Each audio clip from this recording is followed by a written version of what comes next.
இன்றைக்கி நம்ம ஒரு 11 மணி வாக்கில் சக்கரவள்ளி கிழங்கு குயிக்காக எப்படி செஞ்சுக்கலாம் அப்படின்னு பார்த்துடலாம் ஃப்ரெண்ட்ஸ். இது நான் சக்கரவள்ளி கிழங்கு வாங்கின்னு வந்து நறுக்கி எடுத்து வச்சுக்கிட்டேன்.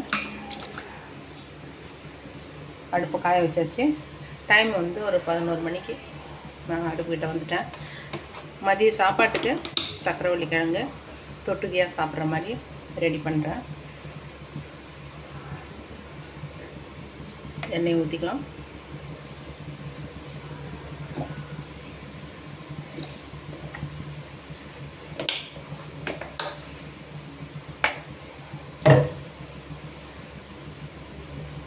ஃப்ளேம் ஏற்றிக்கலாம் ஃப்ரெண்ட்ஸ். இப்போ கடுகு போடும்போது நம்ம கொஞ்சம் ஃப்ளேமை குறைச்சி வச்சுக்கணும். இல்லைன்னா படப்படன்னு மேலே அடிக்கும், தீஞ்சு போயிடும். இதெல்லாம் நம்ம அதுக்குள்ளே இந்த எண்ணெய் காயத்துக்குள்ளே நான் உங்களுக்கு அந்த பொருளெல்லாம் சொல்லிடுறேன். கடுகு, இது வந்து உப்பு, இது வந்து குழம்பு மிளகாத்தூள் தான். குழம்பு மிளகாத்தூள் எடுத்து வச்சுருக்கேன். பூண்டு தட்டுறது ஒரு 4-5 பல், கொஞ்சம் கருவேப்பிலை. ரொம்ப சிம்பிள் ஃப்ரெண்ட்ஸ், ஆனால் ரொம்ப ஹெல்த்தியான ஃபுட்டு. நம்ம சாப்பிட வேண்டிய ஒன்று. இது மாதிரி துண்டு போட்டு அழகாக நறுக்கி வச்சுக்கலாம். இப்போ கடுகு போட்டுடலாம். எண்ணெய் காஞ்சி போச்சு.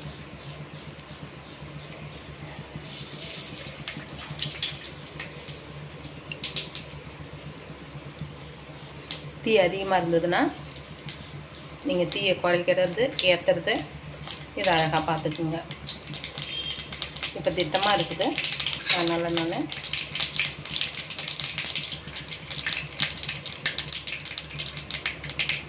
தீ குறைச்சிக்கிறேன்.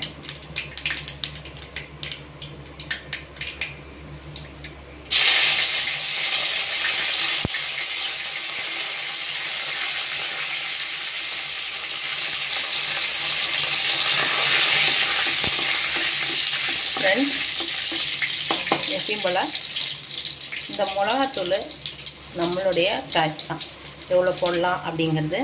நீங்கள் குழந்தைங்களாம் இருக்கிறாங்கன்னா இந்த எண்ணெயிலே போடுங்க.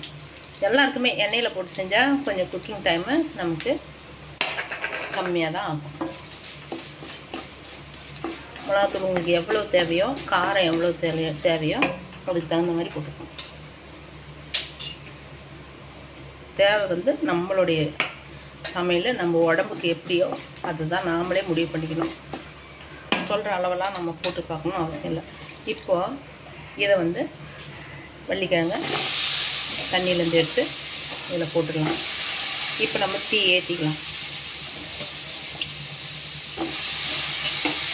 லைட்டாக மிளகாத்தூள் வாசனை அழகாக எண்ணெயில் சேர்ந்த வாசனை இப்போ வரும். தீயிற அளவுக்கு வச்சுக்காதீங்க.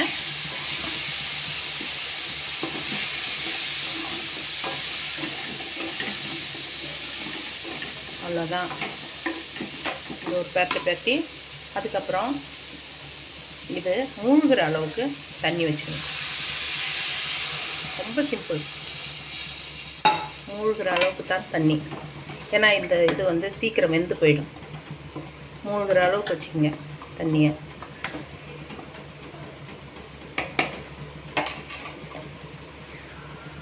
கொஞ்சம் அதிகம் தண்ணி வச்சிட்டிங்கன்னா ஃப்ளேம் ஏற்றி வேலை செய்ய வேண்டியது வரும். இல்லைனாக்கா கொஞ்சம் குழஞ்சி போயிடும். இந்த டைமில் நான் உங்களுக்கு சொல்ல மறந்துட்டேன், நான் கொஞ்சம் பெருங்காயம் சேர்ப்பேன். ஃப்ரெண்ட்ஸ், நான் வீடியோ உங்கள்கிட்ட சொல்லியிருக்கேன், நான் சமைக்கிறத தான் போடுறேன்னு. பெருங்காயம் நீங்கள் சேர்த்துக்கலாம்.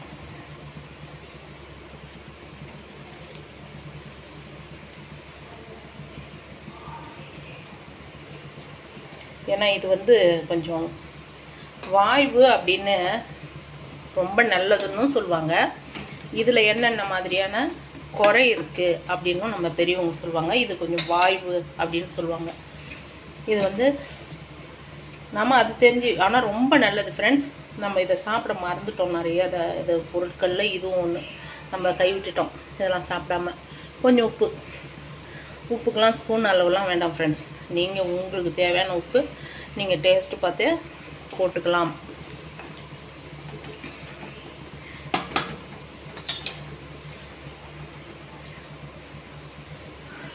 இப்போ ஒரு 20 நிமிஷத்தில் ஆகிடும்.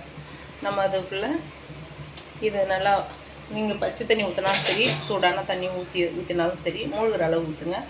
இப்போ வந்து நம்ம இதை மூடி வச்சிடும். ஃபுல் ஃப்ளேமில் வச்சுட்டேன், மூடி வச்சு வேக வைப்போம் ஃப்ரெண்ட்ஸ். அப்புறம் முக்கியமாக இந்த வள்ளிக்கிழங்குல நிறைய பேர் இப்போ பெரியவங்க இது தெரிஞ்ச விஷயம் தெரிஞ்சவங்களாம் நல்லா தெரிஞ்சவங்க இருக்கிறாங்க. இது மற்றவங்களுக்காக. இந்த கிழங்கு சுத்தம் பண்ணும்போது பார்த்திங்களா, இது மேலே இந்த மாதிரி கொத்தல் இருக்கும், சின்ன புள்ளி இருக்கும், அதெல்லாம் சொத்தை. நம்ம எல்லா பொருளுமே பார்த்து வாங்குவோம் இல்லையா, கத்திரிக்காயாக இருந்தாலும் சொத்தையை சொல்லி பார்த்து வாங்குவோம். அந்த மாதிரி இதுலேயும் புள்ளிகள் இருக்கும். புள்ளிகள் இருந்தால் அந்த இடம் சொத்தை. நமக்கு வந்து நல்ல கிழங்கா எல்லாமே சரியான கிழங்காக வாங்க முடிஞ்சவங்க வாங்குங்க, இல்லை 1-2 கலந்து வந்துடும். அப்போ வந்து இந்த நீங்கள் அறியும் போது பார்த்தீங்கன்னா இந்த மாதிரி சொத்தை தெரியும், பச்சையாக இருக்கும் இல்லை கருப்பாக இருக்கும். இதை வந்து நீங்கள் தோலோடு நீக்கிடணும். தோலோடு நீக்கிட்டு உங்களுக்கு உள்ளே இருந்ததுன்னா இதெல்லாம் வெட்டி தூக்கிடணும். இது கசக்கும், குழந்தைங்களுக்கு கொடுத்தா கசக்குதுன்னு சொல்லுவாங்க. கொஞ்சம் பச்சையாக இருந்தது, நான் தூக்கிட்டேன். அப்புறம் இந்த காம்பு சைடு உங்களுக்கு வேண்டாம், அதை வெட்டிடுங்க. ஏன்னா கடைகளில் ரொம்ப நாளாக கொட்டி விற்பாங்க, அதில் காம்பெல்லாம் காஞ்சி போயிருக்கும், நல்லாவும் இருக்காது. காம்பு நீக்கிடுங்க. காம்பு நீக்கிட்டு சமைக்க பாருங்கள். சரிங்களா? கொஞ்சம் அவங்க வெட்டி வச்சுருந்த கிழங்கு இது கருப்பாக இருக்குது. இது எதுக்கு காட்டுறேன்னா, அந்த கிழங்கை இப்படி சுத்தம் பண்ணிட்டோம்னா ஃபுல்லாக வெள்ளையாக இருக்கிறது தான் நமக்கு வந்து சமையலுக்கு உதவும். இதை அப்படியே ஆவி காட்டி இட்லிக்கு பதில் 2-4 துண்டாக இட்லி தட்டுக்குள்ளே வச்சு இட்லி வேக வைக்கிற மாதிரி அவிச்சு எடுத்தும் சாப்பிடுவாங்க. இது தொட்டுகையாக பண்ணி சாப்பிட்ணும் அப்படின்னு நினைக்கிறவங்க உருளைக்கிழங்குக்கு பதில் இதை யூஸ் பண்ணலாம். நம்ம வருஷம் முழுக்க உருளைக்கிழங்கு கிடைக்குது. இது வந்து நம்ம உருளைக்கிழங்கு தான் அப்போலாம் நிறைய பேர் சாப்பிட மாட்டாங்க, வயசானவங்களாம். இப்போ வந்து உருளைக்கிழங்கு தான் நிறையா சாப்பிட்றோம். இந்த மாதிரி கிழங்குலாம் விட்டுறோம். மரவள்ளி கிழங்கு, சக்கரவள்ளி கிழங்கு, சேனைக்கிழங்கு, கருணக்கிழங்கு கூட நாக்கு அரிக்குது அப்படின்னு நிறைய பேர் விட்டுடுறாங்க. எங்கள் வீட்டில் நாங்கள் இந்த கிழங்குலாம் ரொம்ப இஷ்டமாக நான்வெஜ்ஜு செலக்ட் பண்ணி சாப்பிட்ற மாதிரி இதுவும் நாங்கள் தேடி பிடிச்சி செலக்ட் பண்ணி கிடைக்குதா, இந்த சீசனுக்கு இப்போ வாங்கணும் அப்படின்னு சொல்லி வாங்கி சமைச்சு சாப்பிடுவோம். அது எனக்கு தெரியலனாலும் பெரியவங்ககிட்ட கேட்டு இது எப்படி சமைக்கணும் அப்படின்னு கேட்டு சமைச்சு சாப்பிட்றது உண்டு. இன்றைக்கி நான் உங்கள் கூட இந்த சக்கரவள்ளி கிழங்க உருளைக்கிழங்கு மாதிரியே தான், எல்லாமே பேசிக் தான், அது மாதிரி ரெடி பண்ணிக்கணும். இப்போ திறந்து பார்க்கலாம்.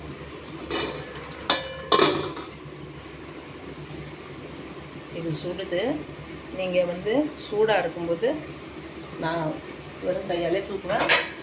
நீங்கள் அது மாதிரி செஞ்சிடாதீங்க. உங்களுக்காக அந்த துணியை வச்சு நான் எடுத்துறேன். நான் வெறும் கையாலே தூக்குறாள், டக்குன்னு மூடி வைப்பேன் சமைக்கும்போது.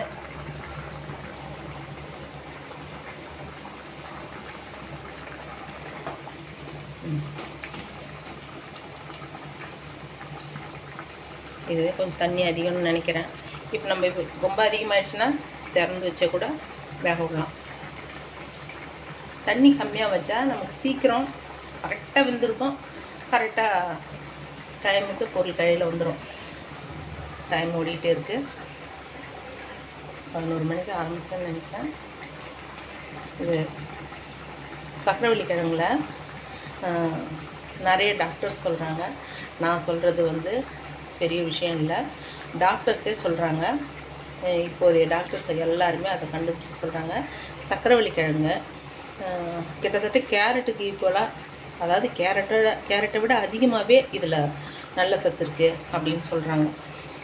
உண்மையில் அது நம்ம பெரியவங்களாம் அந்த காலத்தில் கண்ணாடி இல்லாமல் ரொம்ப யாராவது தான் கண்ணாடி போடுவாங்க. ரொம்ப வயசு வரைக்கும் நல்ல கண் பார்வை தெரியும் ஃப்ரெண்ட்ஸ் அவங்களுக்குலாம். இப்போ கூட ரொம்ப வயதானவங்களை பார்த்தோன்னா நல்லா தான் பார்க்குறாங்க. நாம் தான் கண்ணாடி தேவைப்படுது, புக்கு படிக்க கூட கண்ணாடி தேவைப்படுது. தூரத்தில் வரவங்கள அதுக்குள்ளேயே ஒரு 50 வயசுக்குள்ளேயே 55க்குள்ளேயே நமக்கு ஒரு மங்களாக தெரிய ஆரம்பிக்குது. அவங்களாம் நல்லா பார்த்து பேசுகிறாங்க நம்மளை. அவங்க எதிர போய் நம்ம நின்றுன்னு வச்சிங்களா, நமக்கு தான் வயசான மாதிரி தெரியுது. அவங்க கரெக்டாக அடையாளம் பார்த்து சிரிக்கிறாங்க, பேசுகிறாங்க. ஃப்ரெண்ட்ஸ், இதை கிளறி விட்டுனே இருங்க, கொஞ்சம் ஏவனா வேகும். இதில் வந்து கண்ணுக்கு தேவையான நல்ல சத்துக்கள் இருக்குது. அப்படின்றாங்க. அப்போ இருந்தவங்க அந்த மாதிரி பயன்படுத்தி இருக்கிறதுனால தான் இப்போ அவங்க ஹெல்த்தியாக இருக்கிறாங்க. அவங்களுக்கு சில குறைகள்லாம் இல்லாமல் இருக்குதுன்றது நான் நோட் பண்ணியிருக்கேன். அதை உங்களோட நான் ஷேர் பண்ணிக்கிறேன். அதுக்கப்புறம் இது வந்து குடல் சம்மந்தமான சிலது வந்து நமக்கு மோஷன் போகிற பிரச்சனையெல்லாம் இருந்ததுன்னா இது சாப்பிட்லான்னு சொல்கிறாங்க. கண்டிப்பாக இந்த கிழங்கை எப்போ சாப்பிட்ணுன்னா காலையிலையும் மதியத்துலேயும் ஒரு 3 மணி வாக்கில் ஒரு அவிச்சு கூட கொடுத்து குழந்தைங்களுக்கு ஸ்நாக்ஸ் கொடுக்கலாம். குழந்தைங்க நல்லா சாப்பிடுவாங்க. நாம் தான் அவங்க இதை சாப்பிட மாட்டாங்க, இது வந்து அந்த பிரச்சனை இந்த பிரச்சனைன்னு சொல்லி எதையோ சொல்லி நம்மளை மாற்றிட்டாங்க. நாம் நம்ம குழந்தைங்களுக்கு கொடுக்காம நிறுத்திட்டோம். இதை கொடுங்க, அவங்களுக்கு சாப்பிட பிடிக்கும், அவங்களுக்கு உடம்புக்கு ரொம்ப நல்லது. சின்னதுலேருந்து கொடுக்க பழகுங்க. இதில் சில பிரச்சனை இருக்கிறவங்க எல்லா பொருளுமே பிரச்சனை இருக்குது. அது வந்து அந்த டைமில் அதை எடுத்துக்கூடாது, அவ்வளோதான். இதை நைட்டில் கிழங்கெல்லாம் சாப்பிட வேணாம். காலையில் சாப்பிடுங்க, மதியத்தில் சாப்பிடுங்க, 3 மணிக்கு சாப்பிடுங்க. நைட்டு இருந்தது மீதி இருந்தது, இல்லை நான் போய் ஈவினிங் 7 மணிக்கு சமைச்சு கொடுத்தேன் அப்படின்னு ஏடா கூடமாக பண்ணி தான் நம்ம ஒரு பொருளை ஐயோ இது சாப்பிட்டதுனால நமக்கு இப்படி ஆயிடுச்சுன்னு நினைக்கிறோம். அப்புறம் நல்லா இருக்குதுன்னாக்கா இதில் ரொம்ப நல்லது இருக்குது அப்படின்னு சொன்னாங்கன்னா நம்ம தொடர்ந்து என்ன பண்ணுறோம், அதையே சமைப்போம். அப்புறம் அது என்ன பண்ணும், அளவுக்கு மீறினா அமுதமும் நஞ்சுன்ற மாதிரி தொடர்ந்து அதையே நல்லதுன்னுட்டாங்க அப்படின்னு சொல்லிட்டு இதையே சமைச்சு சாப்பிட்டு அதில் வர ஒரு சரியில்லாத விஷயம் நம்ம உடம்புக்கு அதிகமாகிடும். அதனால் பொருள் கலந்து எல்லாத்தையும் சாப்பிட பழகணும். உணவே சாப்பிடக்கூடாது. கேரட்டே பொரிச்சு கண்ணுக்கு நல்லதுன்னா கேரட்டையே சாப்பிட்டா நமக்கும் போர் அடிச்சிடும். அப்புறம் கேரட் மட்டும்தான் விளையும். அது மாதிரி இதே நம்ம எடுத்துக்கணும். இது வந்து இங்கே தமிழ்நாட்டில் இந்த வெயில் சீசன், சம்மர் சீசனில் பொங்கல் டைமில் இந்த இது கிழங்குலாம் விற்பனைக்கு வருங்க. அந்த டைமில் தான் இதெல்லாம் பூசணிக்காய் இதெல்லாம் விற்பனைக்கு வரும். இது நாங்கள் பொங்கல் படையல் பண்ணுறவங்க நிறைய பேர் இந்த கிழங்கையும் பொரித்து பக்கத்தில் வைப்பாங்க, இல்லை அவிச்சு பக்கத்தில் வச்சு சாமிக்கு மாட்டு பொங்கல் அன்றைக்கி படையல் பண்ணுறது நடக்குது. இது படையல் பண்ணுறதுன்றது ஒரு முக்கியமான விஷயமாக தான் இருக்கும். அதில் ரொம்ப நல்ல பொருள் இருக்குது, நல்ல சத்து இருக்குது, நமக்கு தேவையானது, அதை நம்ம சாப்பிட்ணும் அப்படின்னு ஹைலைட் பண்ணுறதுக்காகவும் தான் பண்டிகைகளில் அந்த பொருளெல்லாம் முன்னிலைப்படுத்தி அந்த நேரத்தில் சமைச்சு குழந்தைங்களுக்கு கொடுக்குறாங்க. அது வந்து பாரம்பரியமாக வரணும் அப்படின்றதுக்காகவும் அது செய்யப்படுது. ஆனால் நம்ம வெறும் படைக்கிறதுக்கு மட்டும் அருகம்புல்லை தேடுறோம், படைக்கிறதுக்கு மட்டும் வள்ளிக்கிழங்கை தேடுறோம், சக்கரவள்ளி கிழங்கை தேடுறோம், பூசணிக்காயை தேடுறோம், அதுக்கு மட்டும்தாங்க அப்படின்னு. அருகம்புல்லில் நிறைய விஷயங்கள், நல்ல விஷயங்கள் இருக்குது. அது ஒரு நாளைக்கு நான் ஜூஸ் போட்டு காட்டுறேன் உங்களுக்கு. அருகம்புல்லை வந்து எதுக்காக வைக்கிறாங்க அது இன்னொரு நாள் உங்களோட பேசிக்கிட்டே இருக்கணும் ஃப்ரெண்ட்ஸ். எனக்கு இது வந்து நீங்களுமே இது மாதிரி பாருங்கள், ட்ரை பண்ணுங்கள். உங்களுக்கு ஒரு எனர்ஜியாக இருக்கும். நீங்கள் செய்கிற வேலையை, நீங்கள் எந்த வேலை செஞ்சாலும் அதை வந்து நீங்கள் நம்ம அக்கம் பக்கத்தில் இருக்கிறவங்க இது நல்லாயிருக்கு அப்படின்னு சொல்லுவாங்க பாருங்கள். அது மாதிரி நமக்கு நம்ம ஃப்ரெண்ட்ஸ் வட்டம் அப்படியே பெருசாகிக்கிட்டே போகும். அந்த வட்டம் வந்து பெருசாகிக்கிட்டே போகும். அப்போ ஒரு சந்தோஷம் நமக்கு கிடைக்கும் பாருங்கள். நமக்கு உடம்புல வேறு வியாதிலாம் இருந்தாலும் கூட அது ஓடி போயிடுங்க. அந்த சந்தோஷத்துலேயே நிறைய வியாதி இருக்குது, அது இருக்குது, பிரச்சனை மைண்டில் இருக்குது, எல்லாமே தானாக போகிற மாதிரி இருக்கும். அதுதான் நான் உங்களோட கலந்து பேசிக்கிட்டே இருக்கேன் ஃப்ரெண்ட்ஸ். இது வந்து நான் யூடியூப் போடணும், சேனல் திறக்கணும், அதில் இப்படி கவர்ச்சியாக பண்ணணும், அதெல்லாம் எனக்கு இல்லை ஃப்ரெண்ட்ஸ். எனக்கு பேசுகிறதுக்கு உங்கள் கூட பேசிக்கிட்டு இருக்கிறது, எனக்கு தெரிஞ்ச வேலைகளை உங்களோட ஷேர் பண்ணி பேசிக்கினே இருக்கிறது, இது வந்து ஒரு பெரிய வாய்ப்பு எனக்கு. எங்கள் அம்மாவுக்கெலாம் கிடைக்கலன்னு நினைக்கிறேன். பாவம் பக்கத்துலேயே பேசிகிட்டு இருப்பாங்க. நான் பக்கத்துலேயும் பேசுவேன், வேலை செய்கிற இடத்துலையும் பேசுவேன். ஆனாலும் என்னை மீறிய உலகம் முழுக்க இருக்கிறவங்க கூட பேசக்கூடிய ஒரு வாய்ப்பு இந்த மாதிரி இருக்குன்னொடனே அதுவும் எனக்கு ஒரு சந்தோஷத்தை கொடுக்குது. அதே போல் நீங்கள் நிறைய பேர் எனக்கு சப்ஸ்கிரைப் பண்ணியிருக்கீங்க. உங்கள் எல்லாருக்கும் தேங்க்ஸ். அது வந்து நன்றி நன்றி நன்றி. அது எனக்கு மிகப்பெரிய சந்தோஷம். ஓரளவுக்கு உபயோகமாக இருக்கணும் நமக்கு, நம்ம பேசிக்கிற விஷயம், செய்கிற சமையல், செய்கிற விஷயங்கள் நம்மளுக்குள்ளே உபயோகமாக இருக்கணுன்றது தான் நான் கடவுளை பிரார்த்தனை பண்ணிக்கிறேன். எனக்காக நீங்கள் ஒவ்வொரு சப்ஸ்கிரைபுமே எனக்கு அவ்வளோ முக்கியம். எனக்கு வந்து நான் அந்த நான் இந்த லோகோ போட்டுக்கிறது தேன் சிட்டு தான் போட்டிருக்கேன். தேன் சிட்டு வந்து ஒரு தேன் துளிகளை தேடி பிடிச்சி ஒரு பூவாக சேகரிக்கிற மாதிரி தான் என்னுடைய சப்ஸ்கிரைபரை நான் மதிக்கிறேன். எனக்கு அவ்வளோ சந்தோஷம். தேன் துளி மாதிரி வந்து சேர்றாங்கன்னு எனக்கு அதுவே ரொம்ப சந்தோஷமாக இருக்குது. சின்ன சின்ன டிப்ஸ் தான் இது, பெரிய ஒரு கண்டுபிடிப்போ அதெல்லாம் இல்லை. எவ்வளோ நேரத்தில் சமைச்சிக்கிறோம், அந்த சமையலை நம்ம வீட்டில் பயன்படுத்துறதுக்கு எவ்வளோ நேரம் எடுத்துக்குது, அவ்வளோதான். இதை நீங்கள் பக்கத்துலேயே ஆன் பண்ணி வச்சுட்டு கூட நீங்கள் சமைக்கும்போது கிட்டத்தட்ட ஈக்குவலாக வரும் பாருங்க. அதுவுமே நான் சில நேரம் நினைக்கிறது உண்டு. நம்ம கிட்டத்தட்ட அந்த ஒரிஜினல் வீடியோவே நம்ம அப்படியே சமையலே அப்படியே காட்டிகிட்டே இருக்கிறோம். ஆன் பண்ணி வச்சுட்டு செய்யும்போதே 2 பேருமே சேமாக வருமோ அப்படின்லாம் நான் இப்போ திடீர்னு எனக்கு ஒரு எண்ணம் வந்துச்சு. ஆன் பண்ணி வச்சு செய்யும்போது கண்டிப்பாக அதுக்கு ஈக்குவலாக இருக்கும். ஃப்ரெண்ட்ஸ், இப்போ வந்துடுச்சா பார்ப்போம். வந்துடுச்சுங்க. டீ குறைச்சிக்கலாம். நம்ம இந்த இதாலே இப்படி தட்டி பார்த்தீங்கன்னா அது வெந்து போயிருக்கும். இது சீக்கிரம் வந்துடும் ஃப்ரெண்ட்ஸ். நான் திறந்து கொஞ்சம் தண்ணி அதிகமானதுனால திறந்து வச்சுருக்கேன். நீங்கள் அப்படிலாம் வேணாம், நான் தண்ணியை ரொம்ப கரெக்டாக ஊற்றினேன் அப்படின்னீங்கன்னா நீங்கள் மூடி போட்டு டக்கு டக்குன்னு முடிச்சிக்கங்க. கொஞ்சம் தீ ஏற்றி இறக்கி பண்ணுங்கள். இந்த ஸ்டேஜில் நான் மஞ்சத்தூள் போடுவேன்.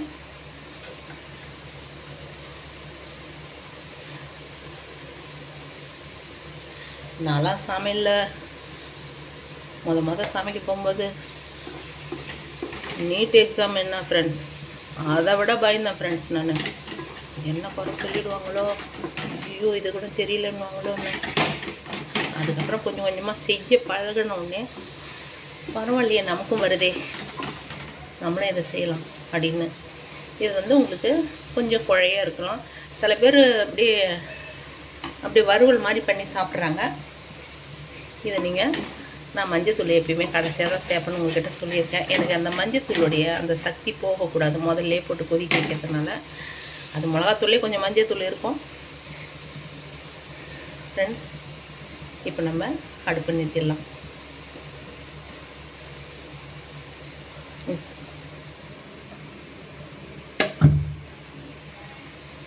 நிறுத்திட்டேன். 11:20 தான், 20 நிமிஷம்தான். நீங்கள் சுத்தம் பண்ணி வச்சிங்கன்னா அடுப்புக்கிட்ட வந்து நின்று இன்னொரு வேலை பார்க்குறதுக்குள்ளேயே இது ரெடி ஆகிடும்.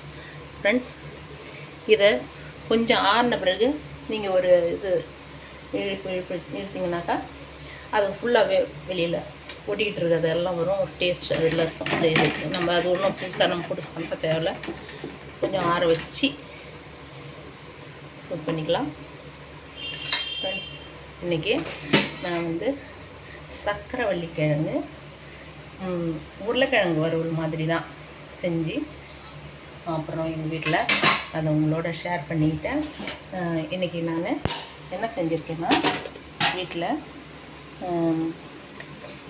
சாதம், இது ஊறுகாய், அப்புறம்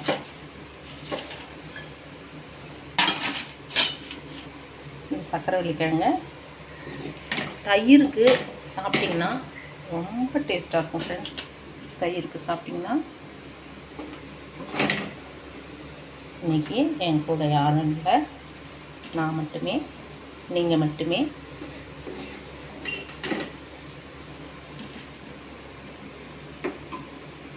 அப்புறம் வெள்ளரி பிஞ்சு கூட்டு செஞ்சேன். இது ஒரு நாளைக்கு உங்களுக்கு நான் போடுறேன். இது ஒரு பெரிய வீடியோவாக வரும். பிடிக்கிறவங்க பாருங்கள். டிப்ஸ் மட்டும் போதுன்றவங்க அப்படியே டக்கு டக்குன்னு முடிச்சிங்க. இன்றைக்கி வெள்ளரி பிஞ்சு கூட்டு. இதில் அப்பளம் வேணும்னா நீங்கள் பொரித்து வச்சுக்கலாம். ஃப்ரெண்ட்ஸ், ஊறுகாய் வச்சுருக்கேன். சாதம், வெள்ளரி பிஞ்சு கூட்டு, சக்கரவள்ளி கிழங்கு வறுவல். நீங்கள் அப்பளம் வச்சுக்கலாம். இது தயிர் சாதத்துக்கு, ரசத்துக்கு, எல்லாத்துக்குமே இது ரொம்ப சூட்டபுளாக இருக்கும். குழந்தைங்களுக்கு கம்மியான காரம் போட்டு ஊட்டி பாருங்களேன், அவங்க நல்லா சாப்பிடுவாங்க. அவிச்சு கூட கொடுங்க. Thank you friends, thank you so much. Time அவ்வளோதான். Thank you so much.